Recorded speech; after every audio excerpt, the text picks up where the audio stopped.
우리가 믿음 생활하면서 가장 중요한 것 중에 하나가 확신이라고 이야기할 수가 있습니다. 내가 믿는 믿음의 대상에 대한 확신, 하나님의 살아계심에 대한 확신, 이러한 확신이 없으면 우리가 믿음 생활을 제대로 할 수가 없는 것이죠. 그래서 내가 믿는 바 도리를 분명하게 깨달아 알고 그 도리에 대한 확신을 가지고 우리가 신앙생활하는 것이 성장해 가는 데 있어서 매우 중요하다, 이렇게 이야기할 수가 있습니다. 오늘 이제 그런 의미에서 오늘 본문을 통해서 우리에게 특별히 이 두 가지의 확신이 우리에게 좀 필요하다라고 하는 것을 말씀을 하고 있습니다. 오늘 13절 말씀에 보면 내가 하나님의 아들의 이름을 믿는 너희에게 이것을 쓰는 것은 너희로 하여금 너희에게 영생이 있음을 알게 하려 함이라 그랬습니다. 요한이 지금 독자들에게 이 편지를 쓰는 목적이 무엇인지를 이야기를 하고 있습니다. 이것을 쓰는 목적은 너희로 하여금 너희에게 영생이 있음을 알게 하려 함이라 그랬습니다. 그러니까 우리 그리스도인들은 우리가 영생을 얻었다라고 하는 분명한 확신을 가지고 믿음 생활하는 것이 대단히 중요하다 하는 것을 이야기하고 있는 것이죠. 영생에 대한 확신 없이 우리가 믿음 생활을 한다면 의미 없는 믿음 생활이 되어질 수도 있는 것입니다. 우리가 신앙생활하는 목적이 어디에 있습니까? 예수 그리스도를 믿는 이유가 어디에 있습니까? 그것은 내가 이 땅에서의 삶이 전부가 아니라는 사실을 알고 믿고 살아가는 것 아니겠습니까? 이 땅에서의 삶이 전부라고 한다면, 그것으로 모든 것이 끝이라고 한다면 우리가 예수 믿을 이유가 어디 있겠습니까? 예수 믿을 이유가 없는 것이죠. 그런데 우리가 정말 예수 그리스도를 믿는 이유는 이 땅에서의 삶이 전부가 아니기 때문에 그런 것입니다. 오늘 우리에게 주시는 은혜가 있고 영원한 생명이 있기 때문에 우리가 믿음 생활을 하게 되는 것입니다. 이 영생에 대한 분명한 확신을 가지고 살아야 하는 것이죠. 그리고 우리가 영생을 얻었다 할 때에 이 영생이라고 하는 것은 이미 예수 그리스도를 믿는 자들에게는 앞으로 얻어질 것이 아니라 이미 얻었다는 것을 이야기하고 있습니다. 그래서 예수님께서 요한복음 5장 24절에서 이렇게 말씀합니다. 내가 진실로 너희에게 이르노니 내 말을 듣고 또 나 보내신 이를 믿는 자는 영생을 얻었고 심판에 이르지 아니하나니 사망에서 생명으로 옮겼느니라, 이렇게 선언하고 있습니다. 믿는 자는 영생을 이미 얻었다라고 이야기하고 있습니다. 이미 영생을 얻은 자는 심판에 이르지 아니한다고 말씀하고 있습니다. 영생을 얻은 자는 이제 더 이상 심판을 받지 않습니다. 그 심판을 받지 않는다라고 하는 것은 내가 천국 가느냐 지옥 가느냐 이런 심판이 내게는 더 이상 없다는 것을 이야기하는 것입니다. 왜냐하면 우리에게는 이미 영생이 주어졌기 때문에 그런 것입니다. 그러면서 사망에서 생명으로 옮겼다라고 말씀하고 있는 것이죠. 우리 인생은 한번 태어나면 태어남과 동시에 어디를 향해서 가고 있는가 하면 지옥을 향해서 가는 것입니다. 왜냐하면 죄인으로 태어났기 때문에 그런 것입니다. 죄인으로 태어났기 때문에 태어난 그 순간부터 우리는 지옥을 향해서 달려가는 거예요. 이 길을 뭐라고 이야기하는가 하면 사망길이라고 이야기하는 것입니다. 이 사망길을 행하던 우리들이 어느 순간에 예수 그리스도를 만납니다. 예수 그리스도를 만나고 예수 그리스도를 믿음으로 말미암아 영원한 생명을 얻는 그 순간이 있습니다. 영원한 생명을 얻는 그 순간이 무엇이라고 이야기하는가 하면 사망에서 생명으로 옮겨진 순간이라고 이야기하는 것입니다. 그러니까 우리가 사망길을 쭉 가다가 예수 그리스도를 만나는 그 순간에 우리는 이제는 더 이상 사망길로 가지 아니하고 생명의 길로 가는 것입니다. 그 생명의 길로 가면 결국은 천국에 이르게 되는 것입니다. 오늘 우리는 예수 그리스도를 믿음으로 말미암아 구원을 받았기 때문에 영원한 생명을 얻었고 우리는 더 이상 사망길로 행하지 않고 생명의 길로 가고 있다라고 하는 분명한 확신을 가지고 살아가실 수 있기를 바랍니다. 이렇게 생명의 길로 가는 가운데에도 우리가 왜 실수가 없습니까? 우리가 때로는 실수할 수도 있고 죄를 지을 수도 있거든요. 그러면 어떻게 됩니까? 내가 죄를 지으면 다시 사망길로 가나요? 그렇지 않다라고 하는 것입니다. 생명길로 들어섰으면 우리는 그 길로 계속 가는 것입니다. 더 이상 죄를 지었다고 해서 사망길로 가는 것이 아닙니다. 다만 생명길로 가는 가운데에 우리가 범죄했을 때 어떡합니까? 디모데후서 3장 16절을 통해서 말씀하고 있는 것처럼 모든 성경은 하나님의 감동으로 된 것으로 교훈과 책망과 바르게 함과 의로 교육하기에 유익하니 이렇게 말씀하고 있잖아요. 우리가 생명길을 가는 동안에도 우리가 죄를 지을 수 있습니다. 그러면 말씀을 통해서 우리에게 어떻게 합니까? 교훈하고 책망하고 바르게 하고 의로 교육해주고, 그러면서 다시금 새롭게 새 출발할 수 있도록 그 생명길, 그 길에서 일어나는 사건들인 것입니다. 그 길 속에서 우리가 다듬어져 가는 것입니다. 말씀을 통해서 끊임없이 다듬어져 가고 변화되어져 가고, 그러면서 점점 성화되어져 가는 것이고, 결국에는 영화로운 천국에 우리가 들어가게 되어지는 것입니다. 이 확신을 우리가 가지고 살아야 되는 거예요. 그리스도인은 영생에 대한 분명한 확신을 가지고 살아야 합니다. 이제는 더 이상 내가 사망길로 행하지 않는다라고 하는 확신을 가지고 살아갈 수 있어야 되는 것입니다. 그렇다고 해서 우리가 잘못 생각하면 안 돼요. 뭔 잘못인가 하면, 나는 이제 구원받았으니 됐구나, 나는 이제 생명길로 들어섰으니 내가 이제는 죄를 지어도 더 이상 사망길로 가지 않기 때문에 이제는 마음 놓고 죄를 지어도 되겠구나, 이렇게 되면 어떻게 되겠습니까? 이런 생각을 가지고 있다면, 그 생각을 가지고 있다면 먼저 나에게 질문을 던져야 될 것입니다. 과연 나는 구원받은 하나님의 사람인가? 예수 그리스도 안에서 구원받은 하나님의 백성이라면 그렇게 생각할 수 없는 것입니다. 어떻게 해서든지 하나님의 말씀 앞에 순종하면서 살려고 하고, 그러면서 변화되어져 가고, 그러면서 예수님을 닮아가려고 몸부림치는 그러한 삶을 살아가는 것이 성령이 내 안에 거하는 그러한 하나님의 백성들의 삶의 모습이고 태도들이라고 하는 것을 우리가 잊어서는 안 되는 것입니다.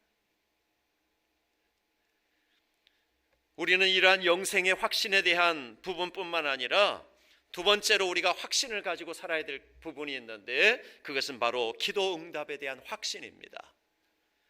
14절과 15절 말씀해 보시면, 그를 향하여 우리가 가진 바 담대함이 이것이니 그의 뜻대로 무엇을 구하면 들으심이라. 우리가 무엇이든지 구하는 바를 들으시는 줄을 안즉 우리가 그에게 구한 그것을 얻은 줄을 또한 아느니라 그랬습니다. 하나님 앞에 우리가 기도하면 반드시 하나님께서 들으시고 응답해 주신다라고 하는 확신을 가지고 우리가 신앙생활할 수 있어야 하는 것입니다.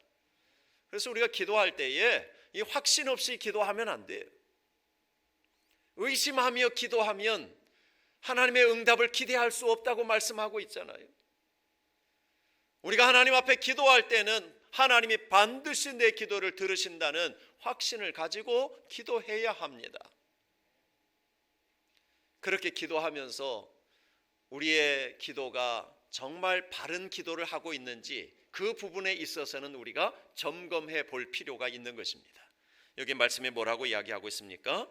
그를 향하여 우리가 가진 바 담대함이 이것이니 그의 뜻대로 무엇을 구하면 들으심이라 그랬습니다.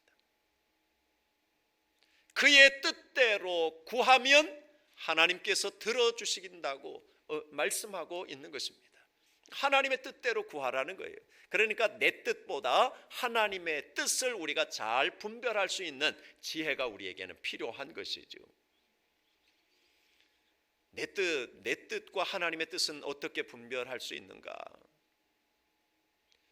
내 뜻에 맞출 때에는 항상 내가 중심이 되는 것입니다. 그래서 보통 이제 우리가 기도할 때에 내 중심적인 그러한 기도가 참 많아요. 그래서 내 필요만을 바라보고 내 필요만을 채우고자 하는 그러한 기도가 많아요. 그래서 이러한 기도를 또 야고보서에서는 뭐라고 이야기하고 있는가 하면 욕심으로 기도하는 그러한 기도라고 이야기하기도 합니다. 내 욕심을 채우기 위한 그러한 기도, 정욕으로 쓰려고 잘못 구하는 그러한 기도, 그러한 기도는 하나님의 응답을 기대할 수 없다라고 이야기하고 있는 것입니다. 하나님 내게 많은 것을 달라고, 내가 부자로 살게 해달라고. 근데 부자로 살게 해달라고 기도하면서도 거기에 그 부자가 되면 뭐 할 건데, 어떻게 할 건데, 아마 하나님 그렇게 질문하실 거예요. 하나님 잘 먹고 잘 살려고요. 내 자녀들에게 많은 것을 좀 물려주고 싶어서요. 이런 생각들은 그저 욕심에 불과한 것이라고 이렇게 이야기할 수 있지 않겠습니까? 오늘 하나님의 백성들의 삶에 있어서 항상 우리가 생각해야 될 것이 뭐냐면 하나님의 뜻이고, 그 하나님의 뜻이 이 땅에 이루어지도록 하는 데에 내가 어떻게 쓰임을 받을 수 있을 것인가, 여기에 우리가 집중할 필요가 있는 것입니다. 그래서 예수님께서 우리에게 가르쳐 주신 기도, 그 기도의 내용이 굉장히 중요합니다. 앞에 부분만 잠깐 좀 생각해 본다면, 하늘에 계신 우리 아버지여 이름이 거룩히 여김을 받으시오며, 하나님의 이름이 거룩히 여김을 받으시기를 위해서 우리가 기도해야 된다고 말씀하시잖아요. 근데 하나님의 이름이 어떻게 거룩히 여김을 받으실 수가 있겠습니까? 누구를 통해서 하나님의 이름이 거룩히 여김을 받을 수 있겠습니까? 누구를 통해서 하나님의 이름이 높임을 받을 수 있겠습니까? 그것은 바로 기도하는 나를 통해서라고 하는 것입니다. 그러니까 우리가 그 기도를 할 때에는 그냥 암송해서 하는 기도가 아니고, 정말 그 기도의 의미가 무엇인지, 그 기도 속에 내 삶이 어떻게 반영이 되어야 할 것인지에 대해서 깊이 생각하며 기도할 수 있어야 된다고 하는 것이죠. 이름이 거룩히 여김을 받으시오며, 그렇게 기도했다면 그것은 일종의 내 삶의 사명과 직결되어지는 것입니다. 나를 통해서 주의 이름이 거룩히 여김을 받으셔야 되잖아요. 높임을 받으셔야 되잖아요. 그러면 내가 그만큼 하나님의 자녀답게 사는 삶이 있어야 된다는 것을 이야기하고 있는 것입니다. 그렇지 못하다면 이름이 거룩히 여김을 받으시오며 그렇게 기도하고서는 내 삶이 그저 죄악된 그러한 삶 속에 머물러 있다면 그것은 뭡니까? 주의 이름이 거룩히 여김을 받으시는 것이 아니죠. 오히려 나 때문에 주의 이름이 욕되게 되는 그러한 경우를 우리가 보게 되는 것입니다. 그러니까 주님이 가르쳐 주시는 그러한 기도를 우리가 할 때에 그 한마디 한마디를 할 때에도 우리의 삶을 잘 돌아볼 수 있어야 된다는 것입니다. 나라가 임하시오며 기도하잖아요. 나라가 임하시오며, 하나님의 나라가 이 땅에 이루어지기를 위해서 기도합니다. 그런데 그 나라가 누구를 통해서 어떻게 이루어집니까? 하나님의 나라가 이루어진다라고 하는 것은 하나님의 통치가 이루어진다는 것을 이야기하는 거예요. 즉 백성들이 하나님의 통치 아래에 들어오게 되어진다는 것을 이야기하는 거예요. 내가 예수 그리스도를 믿음으로 하나님의 자녀가 되었고 하나님 나라의 백성이 되어서 하나님의 통치를 받는 사람이 되었습니다. 그러면 하나님의 나라가 이루어져 갈 때에 점점 확장성을 우리가 이해해야 되는데, 하나님의 나라가 확장되어져 가는 데 있어서 누구를 통해서 그렇게 이루어지는가? 바로 나를 통해서 그 일을 이루시기를 원하신단 말이에요. 내가 복음을 전하고 나를 통해서 복음을 듣고 그 복음을 통해서 생명을 얻고 하나님의 백성이 되어질 때에 그 가정에 하나님의 나라가 임하는 거죠. 그래서 복음을 듣고 구원받는 그러한 가정이 한 가정 한 가정 늘어날 때마다 하나님의 나라가 점점 확장되어져 가는 그러한 역사를 이루어가게 되는 것입니다. 그래서 우리가 나라의 마옵시며 이렇게 기도할 때에 하나님 나를 통해서 이 일을 하시기를 원하실 텐데 하나님 내가 하나님의 나라가 임할 수 있도록 복음을 전하는 전도자가 되게 하옵소서. 나에게 성령의 충만함을 주시옵소서. 말씀의 풍성함을 주옵소서. 담대히 하나님의 말씀을 증거하는 삶이 되게 하여 주옵소서. 나라의 임하옵시며 그 한 구절 속에 우리가 그렇게 기도가 확장되어져 갈 수가 있는 것입니다. 뜻이 하늘에서 이루어진 것 같이 땅에서도 이루어지이다. 하나님의 뜻이 이 땅에 이루어지기를 위해서 기도하는 것이잖아요. 그러니까 주님이 가르쳐 주신 이 기도의 내용 속에는요, 그냥 되는 것이 아니라 그 기도는 곧 내 삶과 직결되어지는 그러한 기도의 내용들이에요. 하나님의 뜻이 누구를 통해서 이루어져요? 나를 통해서 이루어지는 것입니다.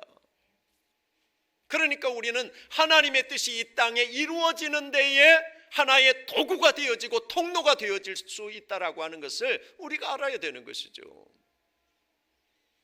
그래서 우리가 기도할 때마다 정말 하나님의 뜻이 무엇인지를 잘 생각하면서 그 뜻을 위해서, 그 뜻이 이루어질 수 있기를 위해서 우리가 기도하고 또 그렇게 살아갈 수 있어야 된다라고 하는 것을 가르쳐 주고 있는 것입니다. 그래서 특별히 우리가 기도할 때에 철저하게 회개하는 것으로부터 시작되어져야 되겠죠. 왜냐하면 하나님의 뜻은 하나님의 백성들이 구원받는 것이고, 하나님의 뜻은 구원받은 하나님의 백성들이 건강하게 성장해 가는 것이고 거룩하게 세워져 가는 것입니다. 그런데 세상은 우리를 가만두지 않습니다. 끊임없이 우리를 유혹하고 죄에 빠지게 만들고 우리를 무너뜨리려고 하는 것이 바로 세상의 공격인 것입니다.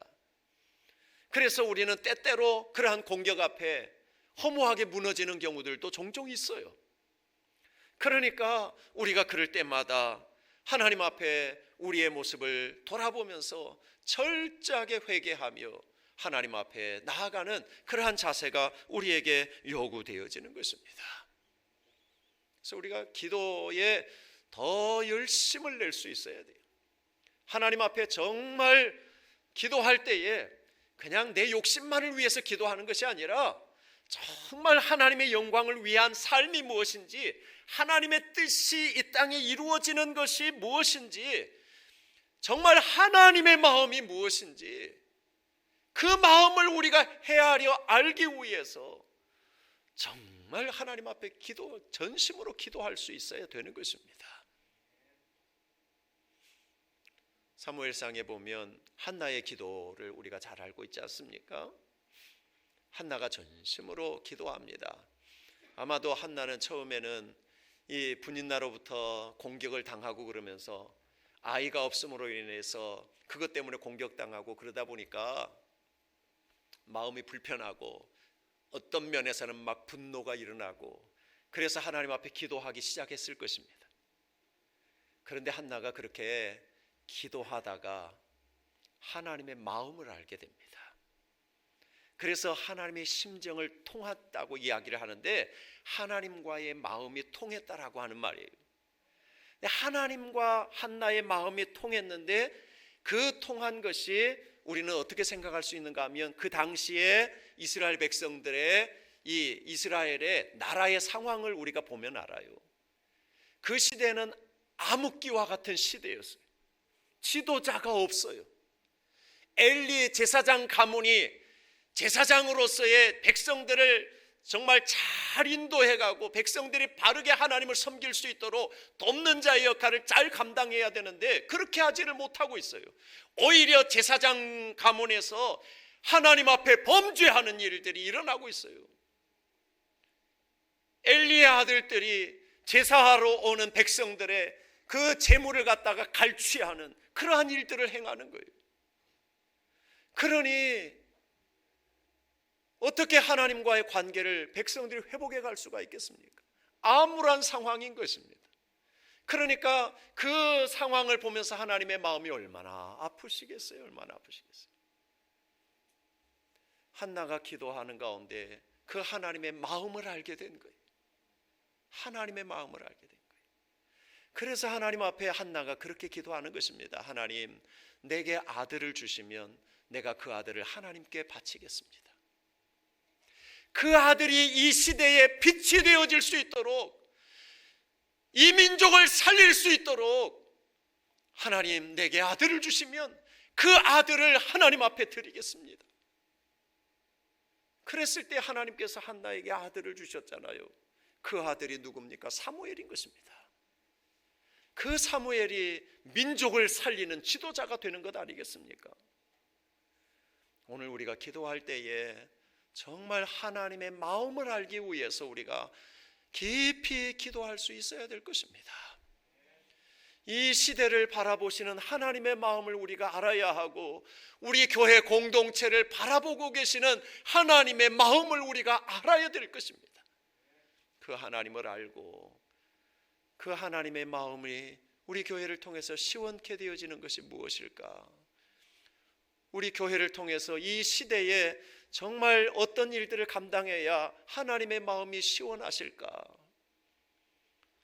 이 부분을 우리가 깊이 생각하면서 하나님 앞에 깊이 있게 기도하는 그러한 시간을 가질 수 있어야 될 것입니다.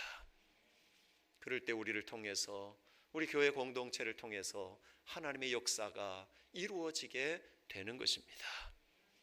오늘 우리는 기도 응답을 하나님께서 반드시 해주신다는 확신을 가지고 우리가 하나님 앞에 기도하는 그러한 삶이 되어질 수 있기를 간절히 바랍니다. 마지막으로 한 가지 더 생각해 볼 것은 16절 17절 말씀해 보시면, 누구든지 형제가 사망에 이르지 아니하는 죄 범하는 것을 보거든 구하라. 그리하면 사망에 이르지 아니하는 범죄자들을 위하여 그에게 생명을 주시리라. 사망에 이르는 죄가 있으니 이에 관하여 나는 구하라 하지 않노라. 모든 불의가 죄로 돼 사망에 이르지 아니하는 죄도 있도다. 그랬습니다. 이 구절은 참 해석하기 난해한 그러한 구절 중에 하나입니다.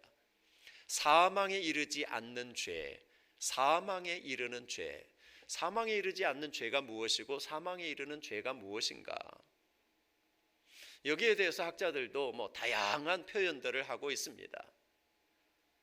여기에서 우리가 주목할 수 있는 것은, 여기에 사망에 이르지 아니하는 죄 범하는 것을 보거든 구하라 그랬고, 그렇게 구하면 사망에 이르지 아니하는 범죄자들을 위하여 그에게 생명을 주시리라. 그러니까 사망에 이르지 않는 죄를 범하는 자들을 위해서 기도할 때에 그들이 생명에 이르게 된다라고 하는 것을 이야기하고 있는 것이고, 또 사망에 이르는 죄가 있으니 이에 관하여는 나는 구하라 하지 않노라 그랬습니다. 사망에 이르는 죄가 있다는 것입니다. 사망에 이르는 죄가 뭘까? 오늘 이 부분과 예수님께서 말씀하신 성령 회방죄와 연관해서 좀 생각해 볼 수 있을 것입니다. 사망에 이르는 죄라고 하는 것이 무엇일까? 용서받을 수 없는 그러한 죄라고 하는 것이 무엇일까? 그것은 간단하게 말하면 이렇게 이야기할 수 있습니다. 예수 그리스도의 십자가의 은혜 아래서 용서받지 못할 죄란 없습니다. 십자가의 그 은혜 안에서 용서받지 못할 죄는 없습니다. 다만 용서받을 수 없는 죄가 있다면 그리스도의 십자가의 그 은혜를 거부하는 것입니다. 그리스도의 십자가의 그 은혜를 거부하는 거예요. 나는 필요 없다고 이야기하는 거예요. 그것은 어떻게 할 수가 없는 것인 것이죠.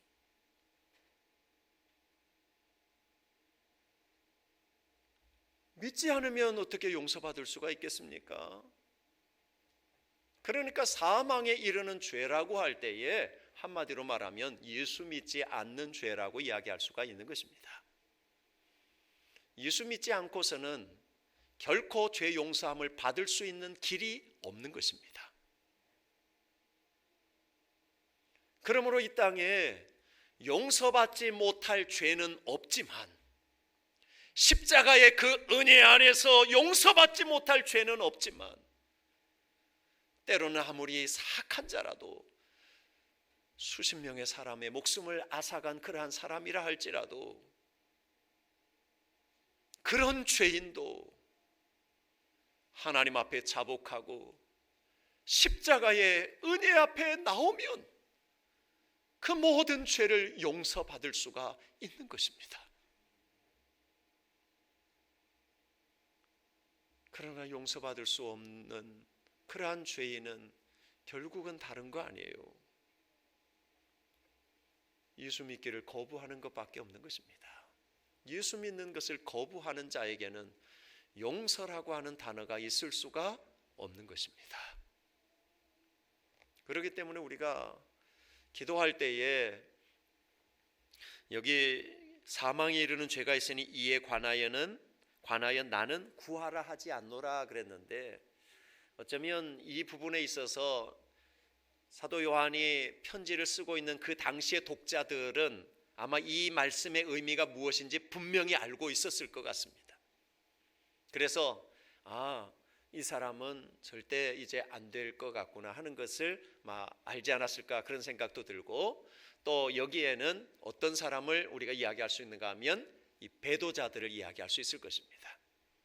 그러니까 완전히 그리스도를 거부하는 그러한 사람들이라고 이야기할 수가 있는 것이죠. 그런 이들에게는 더 이상 소망이 없는 것이죠. 그런데 오늘 우리 입장에서 우리가 생각을 해보면 우리는 알 수 없어요. 그 사람이 정말 이제 믿지 않기로 마음에 결단을 하고 아주 배도하고 그랬다 할지라도 실상 우리는 그 부분에 대해서 알지 못해요. 그가 그렇게 했다가도 어느 순간에 정말 그의 마음의 문을 열고 예수 그리스도를 영접하는 그 순간이 있을 수 있어요. 그러니까 우리는 그 부분에 대해서는 내가 정죄하는 그러한 입장이 되어서는 안 되는 것입니다. 저 사람은 절대 안 돼, 저 사람은 절대 예수 믿지 않을 거야, 이것은 내가 할 일이 아닌 것입니다. 우리가 해야 할 일은 오로지 한 생명 한 생명을 위해서 기도하는 것입니다. 우리가 기도할 때에 그 기도를 하나님께서 들으시고 응답하실 때에 성령께서 그의 마음을 녹여주시고 그의 마음속에 복음의 씨앗이 심겨지게 하시고 싹을 틔우고 자라서 열매 맺는 역사를 이루어 가시는 분은 성령이십니다. 그러므로 성령께서 각 사람의 마음을 그렇게 움직여 가시도록 우리가 할 수 있는 것은 오로지 기도하는 일인 것입니다. 오늘 우리가 이러한 말씀을 우리 분명히 기억하고 영생에 대한 분명한 확신과 하나님 앞에 기도하면 반드시 들으시고 응답해 주신다라고 하는 분명한 확신을 가지고 우리가 기도하면서 하나님의 응답을 경험하고 또 우리가 기도하는 그 기도를 통해서 생명 구원의 역사를 우리가 보게 되어지는 그런 삶이 되어질 수 있기를 간절히 바랍니다. 이 일을 통해 하나님의 나라가 더 아름답게 세워져가는, 우리를 통해서 우리 교회 공동체를 통해서 이 역사가 아름답게 쓰여져 갈 수 있게 되기를 주의 이름으로 축원합니다. 기도하겠습니다. 살아계신 하나님 아버지, 은혜를 감사합니다. 죄악으로 소망 없는 저희들을 예수 그리스도 안에서 영원한 생명 주셨사오니 감사합니다. 믿음으로 말미암아 우리가 이미 영생을 얻었고 사망에서 생명으로 옮겼다라고 하는 분명한 확신을 가지고 이제 하나님의 영광을 위해서 살아갈 수 있는 저희들 되게 하여 주옵소서. 하나님의 백성들이 하나님 앞에 기도할 때에 반드시 들으시고 응답해 주신다라고 하는 확신을 가지고 믿음으로 기도하는 저희들 되게 하여 주시고, 기도할 때마다 들으시고 응답해 주시는 하나님의 놀라운 역사를 경험해 나갈 수 있는 저희들 다 되게 하여 주시옵소서. 우리를 통해서 하나님의 나라가 날로 확장되어져 가고 아름답게 세워져 가는 데에 귀하게 쓰임받는 우리 모든 식구들, 우리 교회 공동체 되게 하여 주시옵소서. 감사하오며 예수님의 이름으로 기도하옵나이다. 아멘.